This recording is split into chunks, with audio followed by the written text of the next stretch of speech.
भाइयों बहनों, तो कैसे हैं आप लोग और कैसी चल रही है आपके बोर्ड 2026 की तैयारी। मैं आशा और उम्मीद करता हूं कि मेरे सभी प्यारे भाई बहन स्वस्थ होंगे, मस्त होंगे और अपनी 2026 बोर्ड परीक्षा में व्यस्त होंगे। तो आपको आपके 23 फरवरी के बोर्ड के लिए हम बिल्कुल तैयार कर रहे हैं और उसी कड़ी में हम आपके लिए लेके आ चुके हैं पूरी क्लास 12 बुक के, पूरी किताब के, पूरी बायोलॉजी की किताब के सबसे मोस्ट इंपॉर्टेंट डायग्राम्स। अगर आपने YouTube पर कहीं भी इस क्लास को देखा होगा इंपॉर्टेंट डायग्राम्स की, तो क्लास में आपको दिखाऊंगा नहीं, क्लास में आपको सिखाऊंगा नहीं, क्लास में आपको स्टेप बाय स्टेप डायग्राम बनाना सिखाऊंगा कि कैसे आप अच्छे अच्छे डायग्राम्स को बनाकर बायोलॉजी के अंदर 70 में से 70 नंबर पक्का कर सकते हो। बहन, मैं आपको बताऊंगा 8 ऐसे डायग्राम्स बताऊंगा जो महत्वपूर्ण नहीं, वेरी वेरी इंपॉर्टेंट है, अति महत्वपूर्ण बोल सकते हैं। परागकण का चित्र आपके पास एग्जाम में आता है, परागकोश का आपके एग्जाम में आता है, पुष्प की संरचना आपके एग्जाम में आती है, नर जनन तंत्र आपके एग्जाम में आता है, मादा जनन तंत्र आपके एग्जाम में आता है, शुक्राणु की संरचना आपके एग्जाम में आती है, एंटीबॉडी का स्ट्रक्चर आपके एग्जाम में आता है, अंडाणु की संरचना आपके एग्जाम में आती है। ये सारे इंपॉर्टेंट डायग्राम बिल्कुल स्टेप बाय स्टेप आपको समझाऊंगा कि कैसे आपको डायग्राम बनाना है, कैसे उसकी लेबलिंग करनी है। तो आइए क्लास को शुरू कर देते हैं। बिल्कुल मेरे प्यारे भाई बहन, हम लोग शुरू कर देते हैं हमारे पहले नंबर डायग्राम से। हमारा फर्स्ट नंबर डायग्राम हमसे क्या बोलता है? पहला डायग्राम, परागकण की संरचना। सबसे पहले हमें परागकण के बारे में पता होता है कि परागकण क्या होता है, उसकी संरचना कैसे बनाई जाती है। परागकण गोलाकार होता है, हमें पता है भाई परागकण कैसा होता है, गोलाकार संरचना होती है। परागकण जो है वो गोलाकार संरचना होती है। परागकण के अंदर दो भित्तियां होती हैं, हमें यह भी पता है कि परागकण के अंदर दो भित्तियां होती हैं। पहली भित्ति जो मैंने बना दी है, ये मैंने बना दी है अंताचोल, और इसके बाहर में बना देता हूं, यहां पर सिंपल वे में मैं क्या बना देता हूं, बाहर में बना दे रहा हूं बाह्यचोल। तो इसके बाहर क्या कर देता हूं मैं, बाह्यचोल, और इसके अंदर क्या है भाई, अंदर क्या है, अंताचोल। बाह्यचोल जो होती है वो पूरे में नहीं होती है, बाहरी चोल जो है वो रुक रुक के होती है, मतलब खाली जगह पर छोड़ छोड़ के होती है। जहां पर ये नहीं होती वहां से जनन नलिका बनती है, वहां से क्या बनती है, इनको जनन छिद्र बोलते हैं, और यहीं से जनन नलिका बनती है। तो आपको पता होगा, ये सिंपल वे में ये हमारा डायग्राम है। एक हमारे पास क्या मिलेगी, एक हमारे पास एक बड़ी सी कायिक कोशिका मिलेगी, बड़ी सी कायिक कोशिका होती है, और एक छोटी सी हमारे पास इसके अंदर एक जनन कोशिका होती है। तो एक कायिक कोशिका, एक जनन कोशिका। तो ये हमारे पास किसका चित्र बन चुका है, परागकण का चित्र बन चुका है। भैया बस इतने से ही नंबर मिल जाएगा? नहीं, अभी आपको इसकी लेबलिंग भी करनी पड़ेगी। अभी आपको बताना पड़ेगा कि इस डायग्राम में कौन सा पार्ट क्या है, नाम तो देना ही पड़ेगा भाई। तो नाम कैसे देंगे, आइए उस नाम को देख लेते हैं। सबसे पहले ये क्या है, ये है बाहरी चोल, इसको हम क्या बोलेंगे, बाह्य चोल। सबसे बाहर की जो लेयर होगी, सबसे बाहर की जो परत होगी वो कहलाएगी बाहरी चोल। उसके अंदर की ये परत पीली वाली क्या कहलाएगी, ये बोलेगी आंतरिक चोल। इसको हम बोलेंगे अंताचोल बोल दो या आंतरिक चोल बोल दो, इसको हम बोलेंगे अंताचोल। जो पीली वाली होगी, इसके अंदर वाली होगी, ये कहलाएगी अंताचोल। सिंपल वे में ये वाली कोशिका क्या कहलाएगी, इसको हम बोलेंगे कायिक कोशिका। क्या बोलेंगे, इस चीज को हम बोलेंगे कायिक कोशिका। याद रखना, एक एक चीजों को याद रखना, क्योंकि नंबर पूरा तभी मिलेगा जब आप सही से बिल्कुल लेबलिंग करोगे, लेबलिंग सही से करोगे। लास्ट में ये क्या है, ये है जनन कोशिका। इसको हम क्या बोलेंगे, इसको हम बोलेंगे जनरेटिव सेल, या इसको हम बोल देते हैं जनन कोशिका। तो ये हमारे पास जनन कोशिका कहलाती है। तो मेरे प्यारे भाई बहन, ये हमारे परागकण का, हमारे पॉलन ग्रेन का, मैं इसको क्या बोलूंगा, परागकण, पॉलन ग्रेन, ये हमारे पास पॉलन ग्रेन का कंप्लीट डायग्राम बन चुका है। बस इस तरीके से आपको डायग्राम बनाना है और पूरा नंबर आपके मुट्ठी में। मेरे प्यारे भाई बहन, मैं उम्मीद करता हूं कि बिल्कुल आराम से आपने सीख लिया होगा। अब मैं डिस्कस करूंगा हमारा सेकंड नंबर डायग्राम, जो कि आपके स्क्रीन के सामने होने वाला है। हमारा दूसरा नंबर डायग्राम क्या होगा, परागकोश का चित्र। अब हम देखने वाले हैं यहां पर पॉलन सैक जो है, परागकोश जो है, परागकोश का चित्र। परागकोश के अंदर 4 लघु बीजाणु धानियां होती हैं। बिल्कुल सिंपल सा डायग्राम मैं आपको बताऊंगा किस तरीके से। आपको पेन उठाना है, कॉपी उठानी, तभी आप कर पाओगे। आपको सीखना है, आपको देखना नहीं है, आपको सीखना है। इस तरीके से पेन उठाओ और इस तरीके से करो, मेरे साथ इस तरीके से करो कि 4 गोले बने भाई। इस तरीके से करो कि आपके पास 4 गोले बने। ये क्या हो गया, ये आपके पास 4 कोने हो गए। अब इस 4 कोनों के अंदर हमारे पास ये क्या है, लघु बीजाणु धानी है। इसमें क्या है, लघु बीजाणु धानी है। इसमें क्या है, लघु बीजाणु बीजाणु धानी है और इसमें क्या है, लघु बीजाणु धानी है। मतलब एक परागकोश के अंदर 4 लघु बीजाणु धानियां होती हैं। ये द्विपालित स्ट्रक्चर है, ये हमारे पास द्विपालित है, इसमें 4 कोष्ठ हैं, 1 कोष्ठ, 2 कोष्ठ, 3 कोष्ठ, 4 कोष्ठ, 4 कोष्ठ है और द्विपालित संरचना है। सिंपल वे में याद रखना। इसके अलावा इसमें आपको याद रखना पड़ेगा, बहुत इजी इंपॉर्टेंट चीज है, इसके अंदर बहुत तरीके के ऊतक मिलते हैं। इसके अंदर मिलेगा बीजाणु जन ऊतक मिलेगा, तो मैं आपको बता दूं इसके अंदर आपको किस किस तरीके की आपके पास चर्म मिलेंगी। पहली जो होगी इसके ऊपर सबसे पहले आपको मिलेगी बाह्य चर्म। सबसे पहले मैं आपको 4 इसके चर्म बना दूं, 4 चर्म होंगी, एक हो गया, 2 हो गया, उसके अलावा हमारे पास तीसरी ये हमारे पास होगी और सभी के ऊपर 3 यहां पर लेयरिंग होती है। चौथी मैं और बना दूं, 4 होती तो मैं चौथी बना दूं इस तरीके से, ये हमारे पास चौथी होगी, चौथी। तो सिंपल वे में हमारे पास किसी भी परागकोश के अंदर 4 प्रकार की परतें पाई जाती हैं। परतें क्या होगी, परतों के नाम आप लिखना। सबसे पहले क्या होगा, सबसे पहले ये है बाह्य, इसको हम बोलेंगे बाह्य चर्म या इसको हम बोलेंगे बाह्य चर्म। इसको हम किस नाम से जानते हैं, इसको हम जानते हैं बाह्य चर्म के नाम से। क्या बोल देते हैं, बाह्य चर्म। इसको हम बोलेंगे बाह्य चर्म, बाह्य चर्म बोल दो। उसके बाद हमारे पास ये बीच वाली क्या है, ये हमारे पास अंतस्थीसियम है। इसके बाद इसको हम क्या बोलेंगे, क्या कहलाएगी, अंतस्थीसियम। इसको हम क्या बोलेंगे, अंतस्थीसियम, अंतस्थीसियम चर्म बोलेंगे, अंतस्थीसियम चर्म बोल देंगे।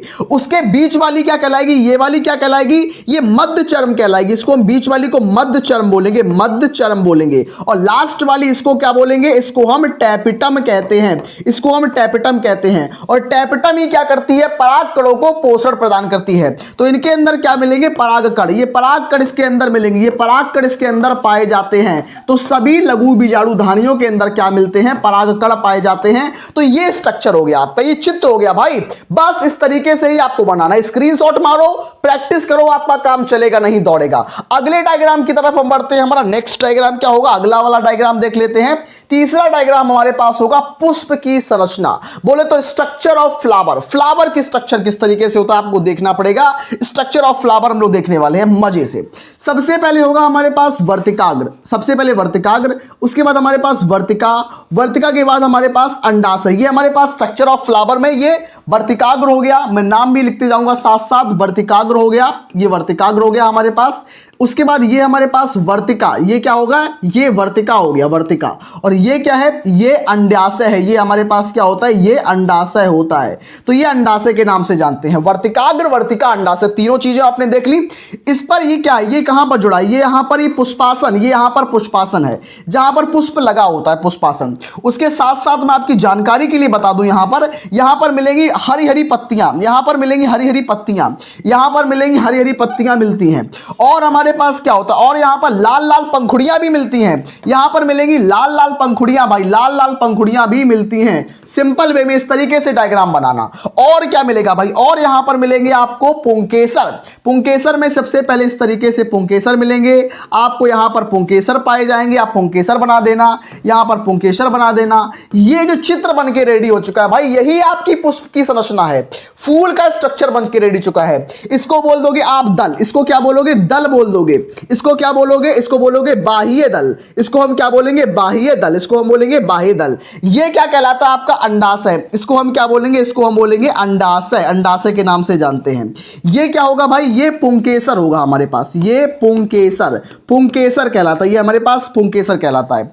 ये क्या कहलाता है भाई, इसको हम बोलेंगे थैलेमस, क्या बोलेंगे, थैलेमस, थैलेमस के नाम से इसको हम जानते हैं, थैलेमस। तो ये चित्र जो है वो पुष्प की संरचना का चित्र है। अगला डायग्राम देखते हैं हमारे पास, नेक्स्ट डायग्राम क्या होगा, अगला डायग्राम क्या होगा, ये आपका होमवर्क है। ये होमवर्क आप खुद प्रैक्टिस करोगे तो ये हमारा मेल रिप्रोडक्टिव सिस्टम है, ये क्या है आपका होमवर्क है, ये हम आपको होमवर्क में दे रहे हैं। होमवर्क में करोगे बहुत आराम से कर पाओगे, 5 नंबर में आएगा, 5 नंबर में आएगा। उसके अलावा 100% आएगा, ये भी ले लो, 100% आएगा, 5 नंबर के अंदर आएगा, मेरी बात लिख के ले लो। अगला है मादा जनन तंत्र भाई, फीमेल रिप्रोडक्टिव सिस्टम, इसको हम लोग देख लेते हैं। सिंपल वे में आप पेन को उठाओगे, पेन उठाने के बाद क्या करोगे, इस तरीके से आप एक उठान ऐसा बनाओगे और बना दोगे आप फेलोपियन ट्यूब, दोनों साइड, ये दोनों साइड फेलोपियन ट्यूब होगी। और फेलोपियन ट्यूब आपस में किससे जुड़ी हुई है, गर्भाशय से जुड़ी हुई है। ये सिंपल वे में कहां से, यूट्रस से जुड़ी हुई है, इस तरीके से सिंपल वे में। यहां पर आप क्या बना दोगे, यहां पर अंडाशय है, अंडाशय से जुड़े हुए फिमरी हैं, ये यहां पर भी अंडाशय है भाई, यहां पर भी जुड़े हुए, यहां पर फिमरी है। हैं इस तरीके से आपको बनाना है। याद क्या रखना है कि ये क्या है आपके पास, ये गर्भाशय है, ये आपके पास क्या होता है, ये गर्भाशय होता है। ये क्या है, ये यहां पर ग्रीवा है, ये यहां पर ग्रीवा है। और भैया ये क्या है, ये यहां पर एम्पुला भाग है, ये यहां पर क्या है, ये भाई यहां पर एम्पुला भाग है। और सिंपल वे में याद रखना है, यहां पर लिख देना है आपको, अंडाशय लिख देना है। यहां पर इस पर क्या लिखना है आपको कि ये आपके पास अंडाशय होता है सिंपल वे में। ये आपके पास जो है फैलोपियन ट्यूब होती है, एफटी का मतलब फैलोपियन ट्यूब होती है। तो ये सारी चीजें आपको याद रखनी है। करेंगे अपने अगले डायग्राम की तरफ। हमारा अगला डायग्राम क्या होगा, नेक्स्ट डायग्राम।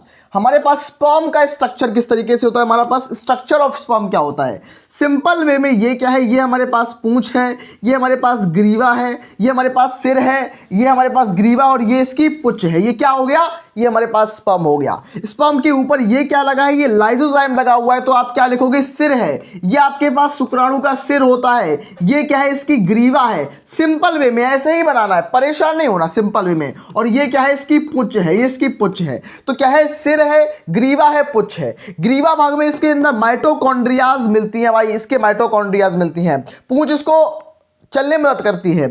जो सिर है, सिर क्या करता है, अंडाणु भेदन में काम करता है। क्या काम करता है, अंडाणु के भेदने में, अंडाणु के भेदन में इसका सिर जो होता है वो काम करता है। ये याद रखना। ये हमारे पास स्ट्रक्चर ऑफ स्पर्म बन गया है।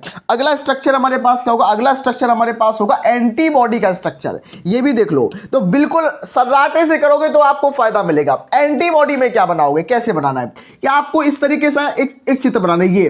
ये आपके पास एक हैवी चेन हो गई, ये आपके पास एक लाइट चेन हो गई, इस साइड भी आपके पास एक हैवी चेन हो गई, इस तरीके से हैवी चेन, और एक आपके पास लाइट चेन हो गई। दोनों जुड़े हैं सल्फर डाई सल्फाइड बॉन्ड से। ये दोनों भी आपस में डाई सल्फाइड बॉन्ड से जुड़े हुए हैं। सब कुछ आपस में किससे जुड़ा हुआ है, डाई सल्फाइड बॉन्ड से जुड़ा हुआ है सिंपल वे में। और यहां पर क्या है, यहां पर ये क्या होता है, इसको हम बोलते हैं एंटीजन बाइंडिंग साइट्स। और ये क्या है, यहां पर इस तरीके से ये एंटीजन बाइंडिंग साइट्स हैं। ये क्या होते हैं, ये एंटीजन बाइंडिंग साइट्स कहलाते हैं। इनको हम क्या बोलते हैं, एंटीजन बाइंडिंग साइट्स। यहां पर जो एंटीजन है वो यहां पर लड़ेंगे आकर, यहां पर इंटरेक्शन होगा सिंपल वे में। तो ये हमारे पास चित्र किसका बन चुका है, हमें लिखना पड़ेगा। ये क्या है, ये हमारे पास लाइट चेन है। इसको हम क्या बोलेंगे, लाइट चेन बोल देंगे। लघु श्रृंखला, इसको क्या बोलेंगे, इसको हम बोलेंगे हैवी चेन। इसको हम क्या बोलेंगे, हैवी चेन बोल देंगे।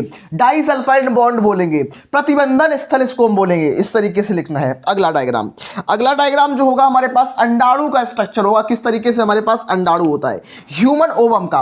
तो ये हमारे पास क्या हो गया, ये हमारे पास सेल मेम्ब्रेन हो गई। अंदर क्या है, अंदर हमारे पास साइटोप्लाज्म है, ये बीच में केंद्रक है। उसके अलावा हमारे पास क्या है, इसके अलावा हमारे पास कोरोना रेडिएटा की सेल्स होगी, कोरोना रेडिएटा हो गई।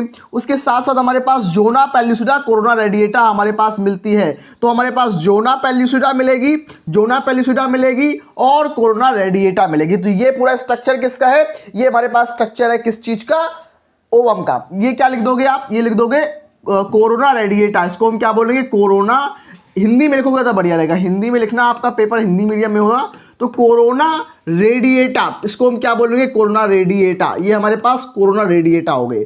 जोना पेल्लुसिडा यहां पर लिख दोगे, केंद्रक लिख दोगे, झिल्ली लिख दोगे, बस सिंपल। आपका पूरा चित्र बन चुका है। मैंने बहुत स्पीड में, बहुत कम टाइम में मैंने किया, क्योंकि अब समय रिवीजन का है, अब समय सेल्फ स्टडी का है, अब समय आपको पूरा जान झोंकने का है। मैं मिलता हूं नेक्स्ट क्लास में। आप पढ़ते रहिए, स्वस्थ रहिए, मस्त रहिए।